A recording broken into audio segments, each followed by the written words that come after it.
Thanks for joining us. Welcome to the show where you're watching the Fox Business Network. Let's get right at it with House Republican Guy Reschenthaler. He sits on House Judiciary. Congressman, Democrat Senators Chuck Schumer and Ron Wyden, should they be called out for putting political pressure on the FBI, saying FBI do not investigate the Hunter Biden case? They did that before the election. They sent a letter to Christopher Wray, FBI director, saying don't do it when there already was an active federal criminal investigation going on. Did they meddle here?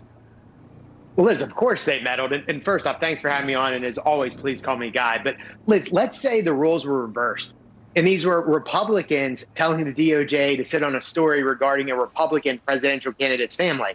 The media would be going berserk. The fact that there's a double standard here is so apparent, and the hypocrisy is incredibly rich. And Liz, I asked for a special counsel to be appointed specifically to investigate Hunter Biden, what he was doing regarding China, regarding Ukraine, the Russian oligarchs he was dealing with. The American people need to know this. Unfortunately, they were not told about it in full before the election, but they should have the right now to know through a special counsel investigation. Yeah, did any of the 50 former intelligence officials, they co-signed a letter saying this is Russian disinformation before the election, did any of them know that Hunter Biden was already under criminal investigation, federal criminal investigation? Because, and did the congressional Democrats know all of that, too, as they were accusing Mr. Trump of all sorts of things? We're talking in the Biden case, potential tax evasion, money laundering, maybe fraud. And again, you're calling for a special counsel to be appointed. What do you say? Well, as far as those 50 so-called experts, they should now apologize because they went off without doing their due diligence and made these assertions that were completely false. Hunter Biden was being investigated back in 2018. There was an ongoing investigation, and yet they said this was Russian disinformation. That is a blatant falsehood, and they at least deserve to apologize now.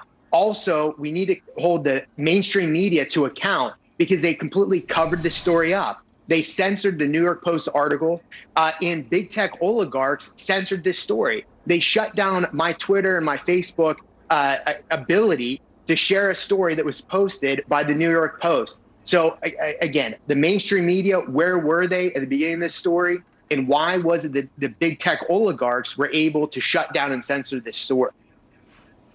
Yeah, we've got Senators Ron Johnson and Chuck Grassley they had a Senate report back in September about Hunter Biden. They said this is a national security problem. They said it raises criminal, financial, counterintelligence, and extortion concerns because Hunter and the Bidens were working on business dealings with China, Russia, other U.S. adversaries that undercut America's interests overseas. We're talking also Burisma, China, and we're also talking the First Lady of Moscow, Russian, Ukrainian, Kazakhstan oligarchs. The special counsel also, do we need a special counsel to probe James Biden's business dealings with the bankrupt hospital company, AmeriCorps? A lawsuit says Joe Biden's brother, James Biden, invoked his powerful brother's name to convince AmeriCorps to get a bridge loan from a hedge fund after James Biden reportedly promised he could get the hospital Middle Eastern investors because of the family name. Then he got a personal loan from the hospital company. What do you think about that angle? Well, it's very clear that the Biden family has made money for years off the Biden name. But we definitely need a special counsel, particularly to hone in on Hunter Biden. I'm obviously upset about the entire family, but I'm very disturbed that Hunter Biden took Air Force Two to China and came back with $1.5 billion in a hedge fund. That is very problematic. And the fact that China is now a near peer competitor to the United States, clearly our biggest adversary on the world stage, it's very important for the American people and the public and others in government to know whether Hunter Biden and Joe Biden are now compromised by the Chinese Communist Party. Yeah. And that's not to mention, like you mentioned, Liz, the issues with the Russian oligarchs in Ukraine as well. Should Joe Biden answer questions whether he knew about his son's criminal probe and why he was letting his family members make money off his name? Because Hunter Biden's former business partner, as we've reported, Tony Bobulinski, says the vice president was in line for cash from a Hunter Biden business deal with China. Let's watch Joe Biden blast the reporters' questions about Hunter Biden right before the election. Watch Joe Biden here. I know you'd ask it. I have no response. It's another smear campaign. It's right up your alley. They're the questions you always ask. You see the bullying and the shutdown of reporters asking questions when that Senate report shows Hunter Biden went on hundreds of trips overseas using Secret Service protection. And you point out that, he went with his father when Joe Biden was vice president on an Air Force Two to China. What do you say? Well, first, what you saw from Joe Biden was him bullying the press, and the press there was actually doing their job, asking questions of Joe Biden. But think about it. President Trump was impeached for something that Joe Biden did. The quid pro quo never was between Trump and Ukraine. The quid pro quo was between Hunter Biden and getting that Ukraine prosecutor fired, Joe Biden firing the Ukraine prosecutor, rather. Also, there's clearly issues that may come up with quid pro quo issues vis-a-vis China, Russia, and elsewhere. That's why we need that special counsel. And it's time for the mainstream media to now do the job that they neglected to do during the 2020 campaign and dig into this story, ask questions. And it's time for big tech to stop the censorship of this story, which the New York Post was brave enough to run back in October.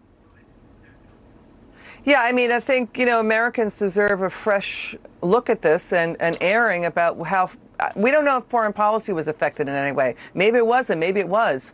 That Senate report is based on.